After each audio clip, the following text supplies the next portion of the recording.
Welcome back to the GSMC Sports Podcast, brought to you by the GSMC Sports Network. We are headed into our final segment of the day, talking about the NFL players that are currently on the open market or are shortly to be on the open market. Just a reminder for our live viewers, if you want to join in the conversation, give your input on some of these moves, I will be happy to talk to you guys about some of these upcoming moves.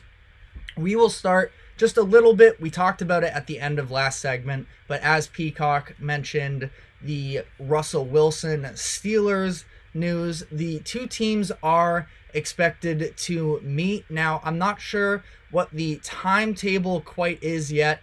It sounds like, at least from this most recent report, that the teams that Wilson and the Steelers have some mutual interest. The Steelers are so weird because they've been so back and forth in terms of what they're going to do at the quarterback position. And I will say, I am somebody who believes in Kenny Pickett to a certain degree. Not that he's ever going to pan out to be an elite quarterback talent, but I do still feel like he can run an offense. I think that the situation last year with Matt Canada was a little bit unfair to him, and there's still a bunch of weapons on that offense that they could potentially run with. Ideally, they have a little bit of a better offensive line. I feel like they should be looking to address that this offseason, but it does sort of tell you something that the team that gets to see him in the building every single day has been so up in the air about him, and the fact that there were also some additional reports that came right at the beginning of free agency about the fact that some of their receivers were actually wanting Mason Rudolph to be the starting quarterback next season. Now, I feel like if you're a Steelers fan, Mason Rudolph being the starting guy, now I know that he and the Steelers won some games down the stretch of the regular season, and they were able to make the playoffs, but I think that that would be a really disappointing offseason, personally, if the plan headed into next year was having Mason Rudolph as your starting quarterback.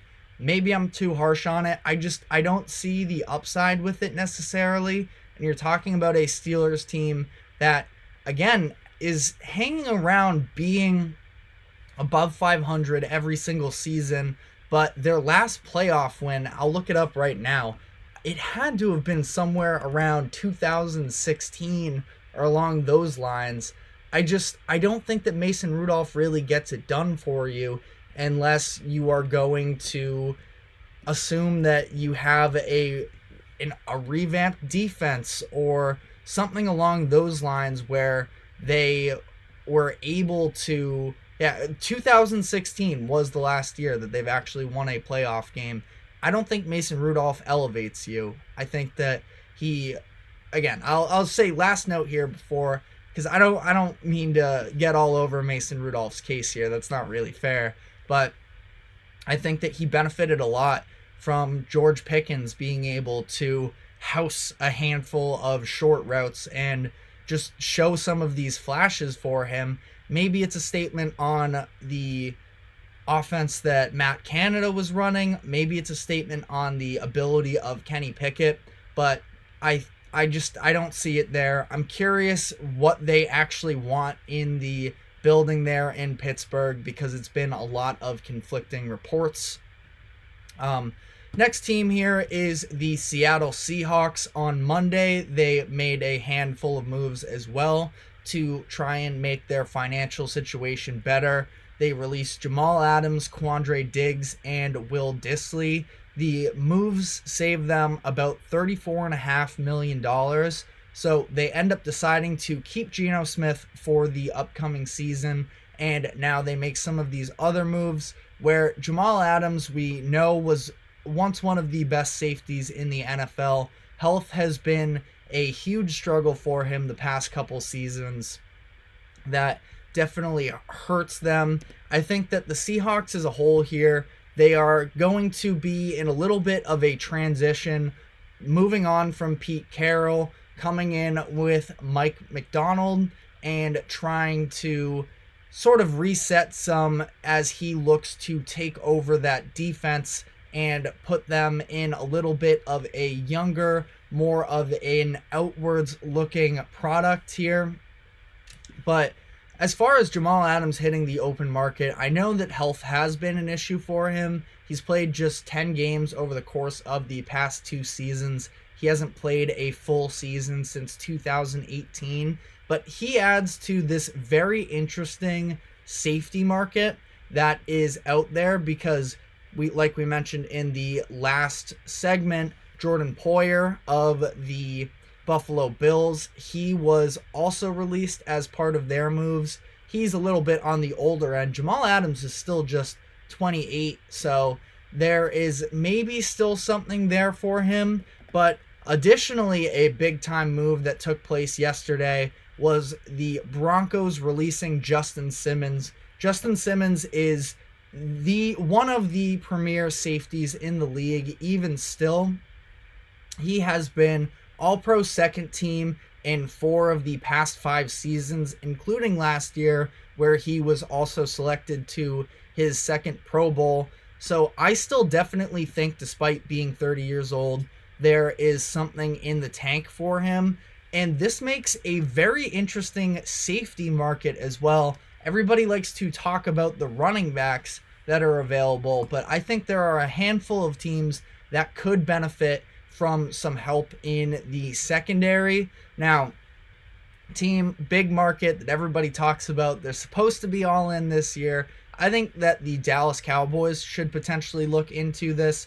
Now, what that means in terms of financially, I'm not sure how much these guys are going to fetch in free agency, but I think that they could definitely benefit after the way that the playoffs worked out there and the collapse of their defense. I know that they more so need some linebackers, but I think that there is real room for them to go out, sign one of these guys. A team that I'm really interested in terms of them making a move in the secondary, specifically at safety, is the Green Bay Packers, where they had some guys underperforming for them in the secondary last year. A very young team. I know that they're going to have contracts down the road here that they're going to have to serve out, starting with Jordan Love, but also with a bunch of their wide receivers as well. But I think that the Packers could absolutely benefit from taking advantage of one of these guys. I think that Justin Simmons would be awesome out there in Green Bay, but also if you wanted to go with maybe a Poyer where you're not going to pay him quite as long, you're not going to get necessarily the same production level likely as you would with a Justin Simmons, but could still bring in Poyer and have him fill a role. And the last team here that stuck out to me is the Detroit Lions, sticking in the NFC North. They are a team that is on the brink. They feel like they are right on the edge of it. That's why Ben Johnson came back to them and didn't accept the Washington Commanders job.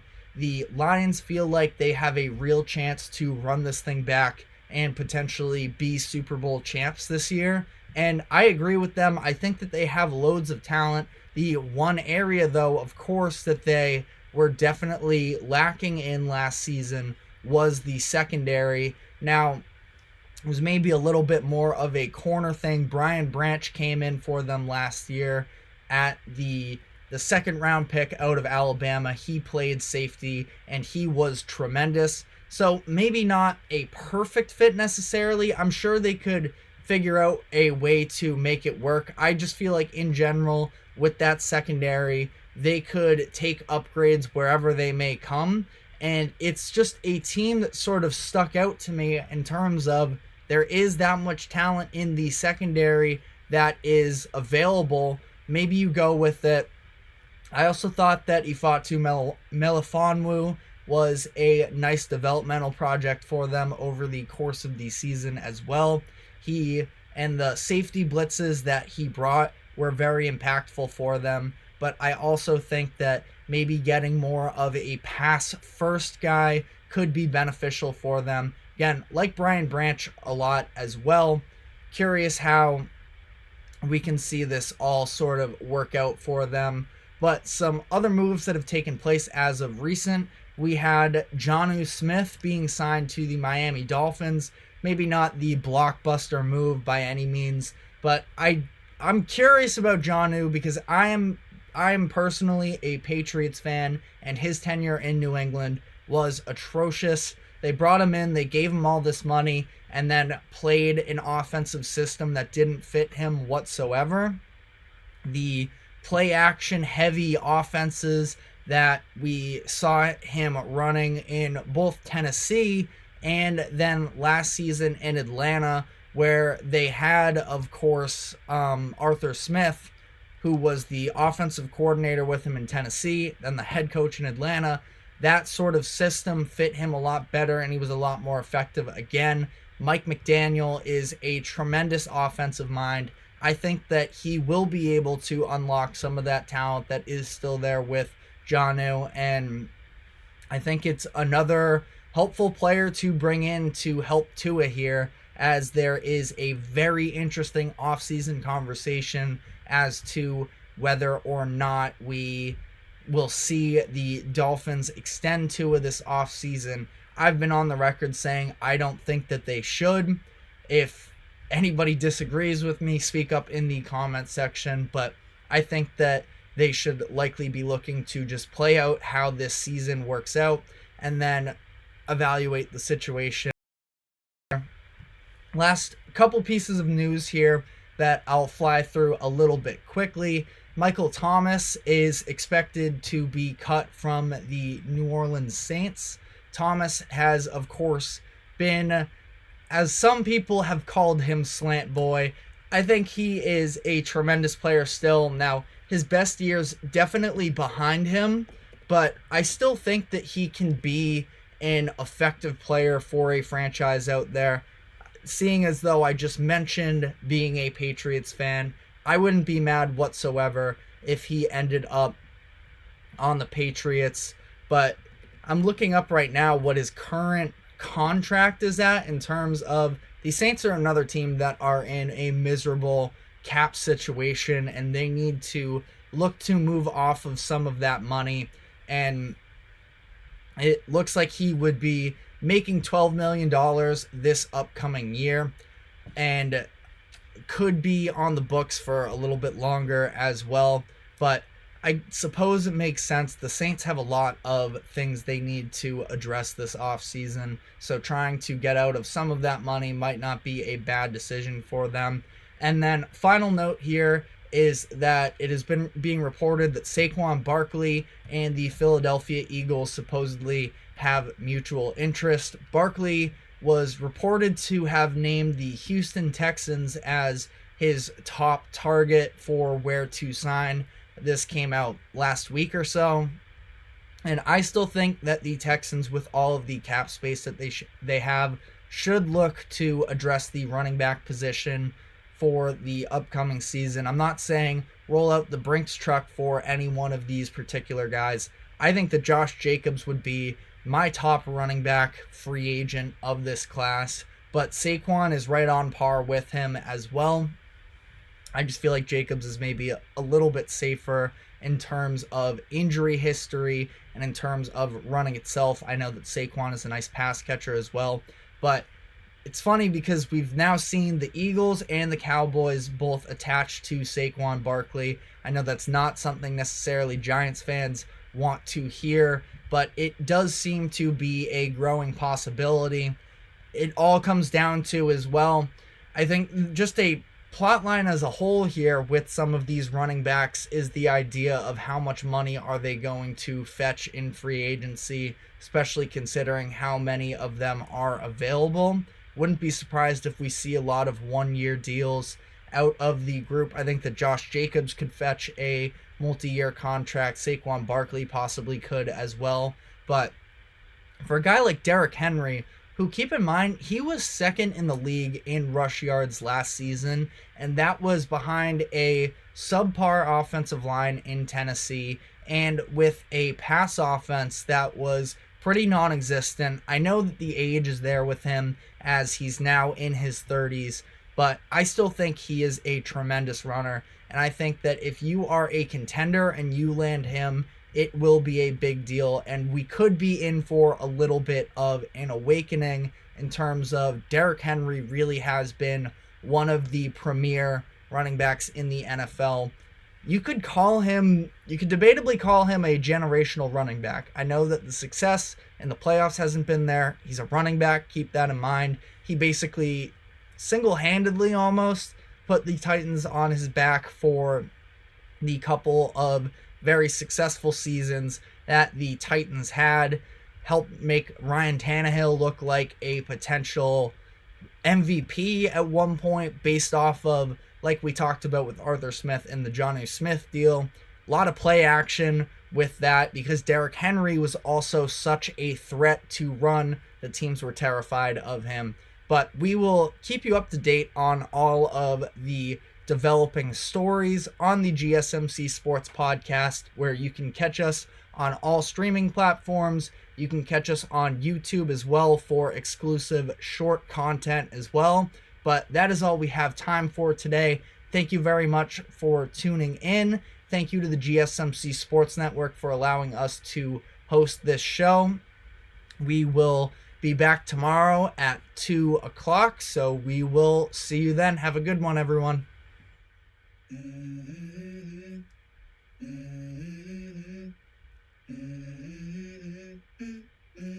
Let's go. I wake up to a little bit of drool on my pillow, feel like it's gonna be a bad day.